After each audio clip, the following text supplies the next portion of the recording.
بسم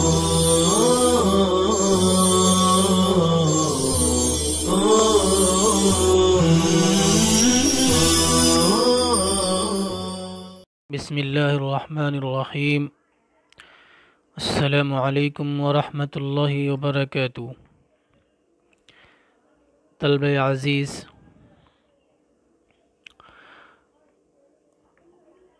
آج ہمارے سامنے جملہ فعلیہ کے فائدے اور جملہ اسمیہ کے فائدے ہیں۔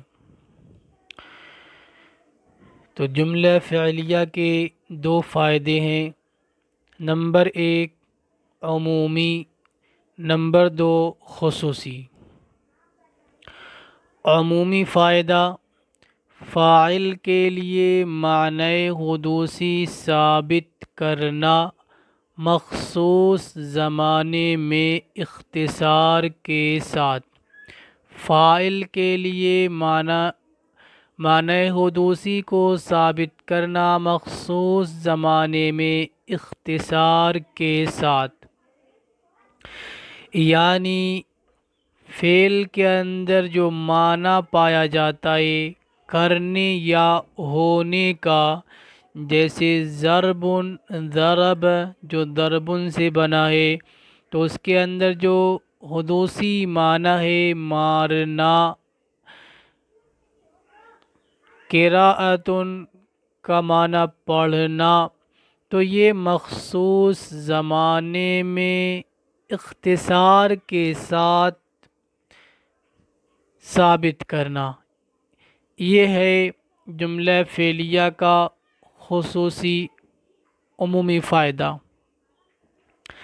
اختصار کے ساتھ، چونکہ اس کے اندر الگ سے کوئی زمانہ لگانے کی ضرورت نہیں پڑتی ہے، جیسے مثال میں کہا گیا ظہر الفساد فی البر والبحر، تو ظہر کے اندر جو ظہور کا معنی حدوثی ہے یہ مخصوص زمانے میں یعنی زمانے ماضی میں ثابت ہوا، اختصار کے ساتھ یعنی ظہر کے ساتھ زمانہ لگانے کی ضرورت نہیں پڑی، لگانے کی ضرورت بھی نہیں ہے، اس لیے کہا جائے گا کہ اختصار کے ساتھ حدوثی معنی مخصوص زمانے میں یعنی زمانے ماضی میں ثابت ہو گیا۔ آگے دیکھتے ہیں خصوصی فائدہ، استمرار تجددی ہے، استمرار تجددی ہے۔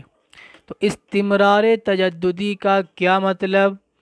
یعنی مسلسل نئے طریقے پر اس معنی کا ظاہر ہونا، یعنی اس فعل کے اندر جو معنی پایا جا رہا ہے اس معنی کے اندر لگاتار جدت کا پیدا ہونا، جیسے یقلب اللہ اللیل والنہار، یقلب اللہ اللیل والنہار، اللہ رات و دن کو پلٹتے ہیں، یعنی کبھی رات لمبی ہوتی ہے، کبھی دن بڑا ہوتا ہے، کبھی اس کے برعکس ہوتا ہے۔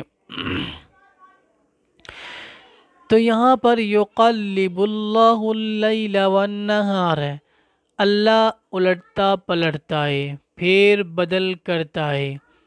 ظاہر سی بات ہے کبھی ہم دیکھتے ہیں دن بڑا، کبھی رات بڑی، اور جو دن گزر گیا وہ دن نہیں آ رہا ہے بلکہ دوسرا آ رہا ہے، تو یہاں پر اور استمرار کے ساتھ آ رہا ہے۔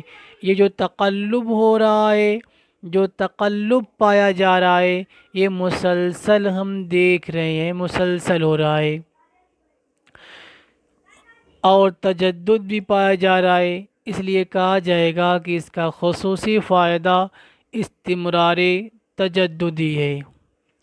ایک بات آپ یہ سمجھ لیں کہ جملہ فعلیہ جو استمرار تجددی کا فائدہ دیتا ہے یہ قرائن کی وجہ سے، یعنی قرینہ اس بات پر دلالت کرتا ہے کہ یہاں پر استمرار تجددی پایا جا رہا ہے۔ اگر قرینہ پایا جائے گا تو اس کی دلالت اس پر ہوگی، یعنی استمرار تجددی پر ہوگی، ورنہ اصل وضع میں جملہ فعلیہ اصل وضع میں استمرار تجددی کا فائدہ نہیں دیتا ہے، یعنی جملہ فعلیہ کو استمرار تجددی کے لیے بنایا نہیں گیا ہے۔ قرینہ پایا جائے گا، قرینے کی وجہ سے وہ دلالت کرتا ہے۔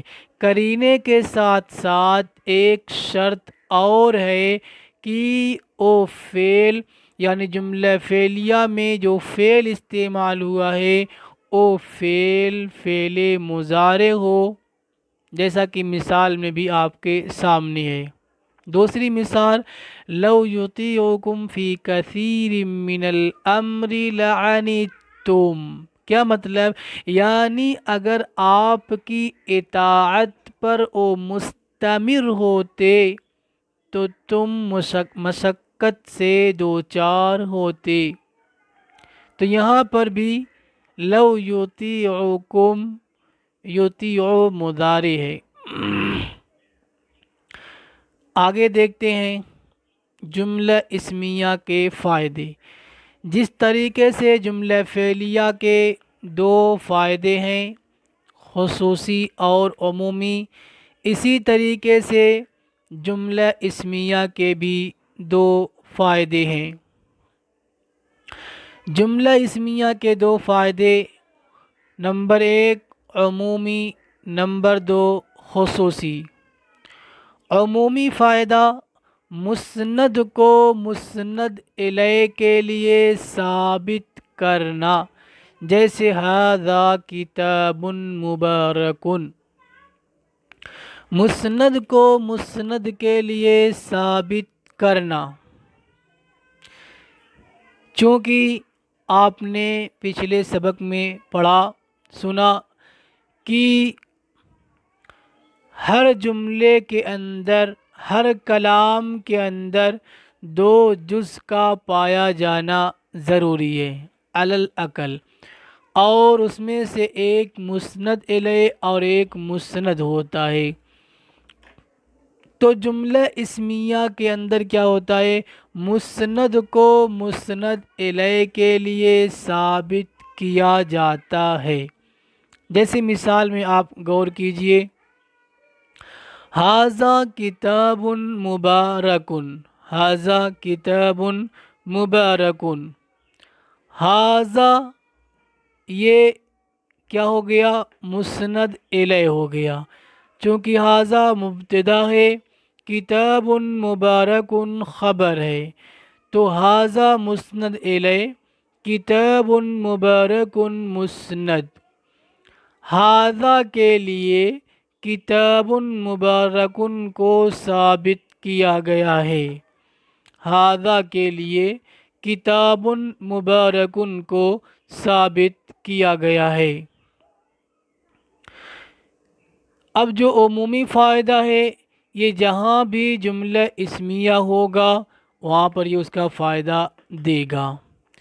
دوسرا فائدہ دیکھ لیجئے، آپ دوسری مثال کوئی مثال لے سکتے ہیں، مثلا زید قائم، تو یہاں پر زید مسند الیہ ہے، قائم مسند ہے، تو زید کے لیے قیام یعنی مسند کو ثابت کیا گیا ہے، زید کے لیے قیام یعنی مسند کو ثابت کیا گیا ہے۔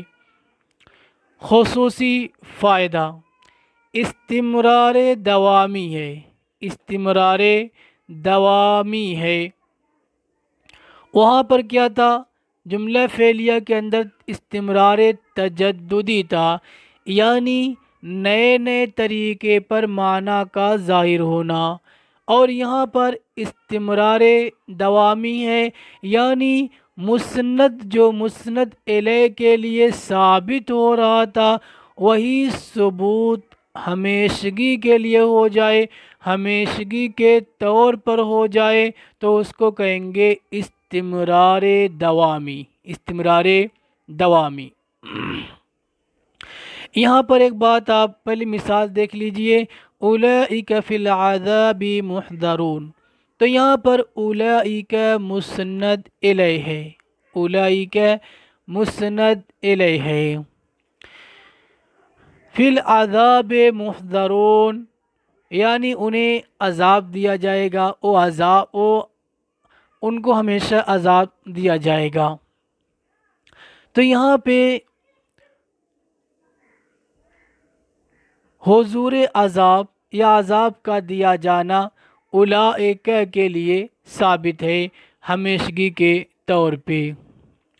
اب اس میں آپ ایک چیز جان لیجئے کہ جملہ اسمیہ جو دوام استمرار دوامی کا فائدہ دیتا ہے تو اس میں بھی قرینہ کا پایا جانا ضروری ہے، یہ بھی قرینہ کے اعتبار سے دیتا ہے، ورنہ جملہ اسمیہ بنایا گیا ہے مسند کو مسند الیہ کے لیے ثابت کرنے کے لیے۔ اب اگر کہیں پر استمرار دوامی کا فائدہ دے گا تو قرینے کے اعتبار سے دے گا۔ قرینہ کیا ہوگا؟ قرینہ وہی احوال ہوں گے، سیاق کلام ہوگا۔ مثلا جیسے مقام مدح و ذم میں کلام دوام استمرار پر دلالت کرتا ہے، اگر اس جملے کا استعمال مدح یا ذم کے لیے کیا گیا تو وہاں پر یہ استمرار دوامی پر دلالت کرتا ہے۔ تو معلوم ہوا کہ جملہ اسمیہ اصل وضع میں ایک چیز اور آپ جان لیجئے کہ جملہ اسمیہ اصل وضع میں جو ثبوت کا فائدہ دیتا ہے، یعنی مسند کو مسند الیہ کے لیے ثابت کرتا ہے، جیسا کہ آپ نے عمومی فائدہ میں ابھی دیکھا اور سنا۔ اسی طریقے سے خصوصی فائدہ میں استمرار کا فائدہ دیتا ہے، استمرار دوامی کا فائدہ دیتا ہے۔ یہ کب؟ یعنی مسند کو مسند الیہ کے لیے ثابت کرتا ہے وضع کے اعتبار سے، اور استمرار دوامی کا فائدہ دیتا ہے قرینے کے اعتبار سے۔ یہ کب ہوگا؟ جب اس کی خبر مفرد ہو، یعنی آپ نے جو جملہ اسمیہ ذکر کیا ہے جب اس کی خبر مفرد ہو یا پھر جملہ اسمیہ ہو، تب جا کر کے مسند کو مسند الیہ کے لیے ثابت کرے گا اور استمرار دوامی کا فائدہ دے گا۔ دونوں کے اندر مسند کو مسند الیہ کے لیے ثابت کرتا ہے، یہ وضع کے اعتبار سے ہے، تو یہاں پر بھی خبر کا مفرد ہونا یا جملہ اسمیہ ہونا ضروری ہے، اور اگر قرینے کے اعتبار سے، قرینے کی وجہ سے استمرار دوامی کا فائدہ دیتا ہے تو وہاں پر بھی خبر کا مفرد ہونا یا جملہ اسمیہ ہونا ضروری ہے۔ جیسے الوطن عزیز، الوطن عزیز، یہاں پر مسند مسند الیہ کے لیے ثابت ہو رہا ہے، اور اگر آپ اس کو یعنی خبر کو جملہ اسمیہ بنائیں تو اس کو آپ کہہ سکتے ہیں الوطن هو سعادتی، الوطن هو سعادتی، الوطن مبتدا مسند الیہ، هو سعادتی یہ جملہ اسمیہ بن کر کے خبر بنے گا۔ اگر جملہ اسمیہ کی خبر کیا ہے؟ فعلیہ ہو، پہلا کلمہ تو اسم ہے اس لیے اس کو جملہ اسمیہ کہا جائے گا، لیکن اگر اس کی خبر فعلیہ ہو تو وہ تجدد کا فائدہ دے گا، پھر وہاں پر استمرار دوامی کا فائدہ نہیں دے گا۔ مثلا اگر کہا جائے القلم یکتب، تو وہاں پر یکتب استمرار دوامی کا فائدہ دے گا۔ امید ہے کہ بات آپ کو سمجھ میں آ گئی ہوگی۔ آگے دیکھتے ہیں خبر کی اصلی غرض۔ خبر کی اصلی غرض دو ہیں، فائدہ خبر، لازم فائدہ خبر۔ فائدہ خبر کیا ہے؟ مخاطب کو ایسی بات کی خبر دینا جو اس کو معلوم نہ ہو، تو گویا کہ آپ اس کو اطلاعاً خبردار کرنے کے لیے، اطلاع دینے کے لیے خبر دے رہے ہیں۔ اس کو وہ بات پہلے سے معلوم نہیں تھی، یا اس کو معلوم تھی لیکن آپ کے یعنی متکلم کے ذہن میں یہ بات تھی کہ مخاطب اس خبر کے بارے میں نہیں جانتا ہے، تو آپ نے اس کو خبر دی۔ جیسے آپ نے کہا جاء زید یا زید قائم، قیام زید کے بارے میں اس کو علم نہیں تھا، آپ نے اس کو علم دینے کے لیے، بتانے کے لیے، اطلاع دینے کے لیے آپ نے کہا زید قائم۔ تو یہ فائدہ خبر ہے، یعنی جو اس کو اطلاع دینے کے لیے خبر دی جاتی ہے، تو یہ اطلاع دینا یہ فائدہ خبر ہے۔ جیسے قال انی عبد اللہ، انی عبد اللہ، یہ انہیں اطلاع دینے کے لیے کہا گیا تھا۔